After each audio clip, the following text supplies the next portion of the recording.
Why do we game? Not play games, we game. This is more serious than play. When I'm playing Dota 2 and my wife tells me she needs a hand with something, in general my response will be, "I can't, I'm playing online."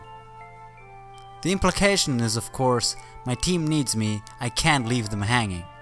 To most of us, the competitive aspect of gaming is one of its most important parts. Being in Call of Duty, Battlefield, Dota 2 or Counter-Strike, these highly competitive games force us to focus on our strategies, on our armaments, our surroundings and so on.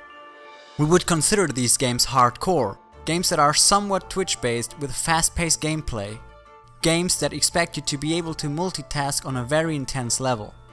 Imagine playing one of these for the first time, not knowing about mouse sensitivity, keyboard shortcuts and weapon feel, having no experience with tactics or map design. Simply moving and looking around for the first time might be overwhelming. You have to invest a lot of time to understand all the nuances of these games. These games are in direct contrast to casual games like Euro Truck Simulator, Peggle or Plants vs Zombies. Games that are easy to get into, don't require a lot of thinking and can be played in very short bursts. In general, these games are browser-based or meant to be played on a mobile device. Games that aren't meant to be serious and in some cases not too intense. So how come people invest so much time in games like Candy Crush Saga, Angry Birds or Bejeweled? Of course, they are designed to draw the player in as much as possible, to make them feel like they're advancing just enough for them to play it just a bit more. And more often than not, they are kind of free of charge. Let's take a closer look at one of these games and see how it fares in comparison to hardcore games. Let's look at Candy Crush Saga. Its bright and colorful visual design is both enticing as well as helpful because of its simplicity. You get the gameplay explained in simple text but still are left to your own devices as soon as you finish the introductory levels. New gameplay elements are explained as they occur, and should you ever be stuck, the game tells you how to progress. There's also a high score, so you are constantly comparing yourself to your friends and are supposed to feel as part of a bigger group. Now let's look at the newest Call of Duty. You get the gameplay explained in simple text but are left to your own devices after a while. New gameplay elements are explained as they occur, and should you ever be stuck, the game tells you how to progress. If you play online, you can compare your stats to your friends and see how they rank compared to you. Though the gameplay of course differs, the basic design behind these games is rather similar. In Candy Crush Saga, there's also a random element that gives you the "it's not my fault" feeling, so as to lure you into another round of playing, very similar to modern roguelike games, but that is not what I want to focus on. Well, if there is hardly any difference in design, why do we still talk about hardcore and casual games? Is it because of the skill ceiling? If we're talking about difficulty level, isn't that more of a subjective term?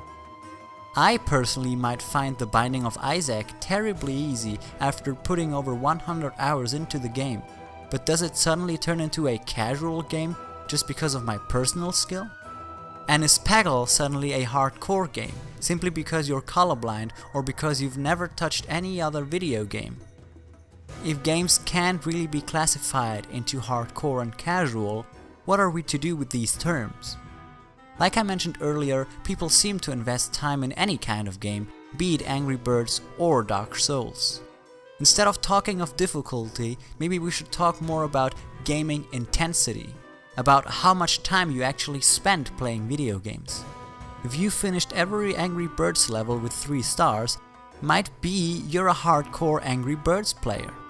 I personally am only a casual Call of Duty player, because I suck at it. Most people that see themselves as casual or non-gamers would be surprised to see how video games have become a regular part of their everyday routine. Games like Candy Crush Saga, Angry Birds and Plants vs Zombies were downloaded by over 10 million people. In 2013, Google and Apple grossed in about $740 million worldwide from mobile games and in-game microtransactions. In that regard, maybe even the term non-gamer might be too antiquated. Just because you're not a music geek, people don't instantly call you a non-music listener. and when you're not too into books, you're not seen as a non-reader. And I've never heard of a non-TV watcher. Nowadays, everybody games, be it for 5 minutes while waiting for the train or for 5 hours while saving the world. We as video game aficionados should embrace this happenstance.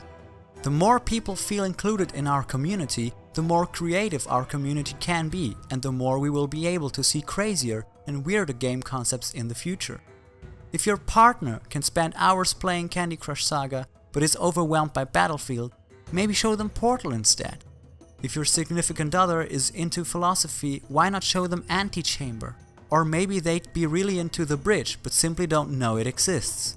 Even though video games are not as niche as they used to be, video game beginners still need our help in showing them that games are more than just violence and competition, that they can be thoughtful, intriguing, scary, inspiring, or simply fun. In the end, isn't that why we game? To experience the magic of video games and share it with each other, to have fun.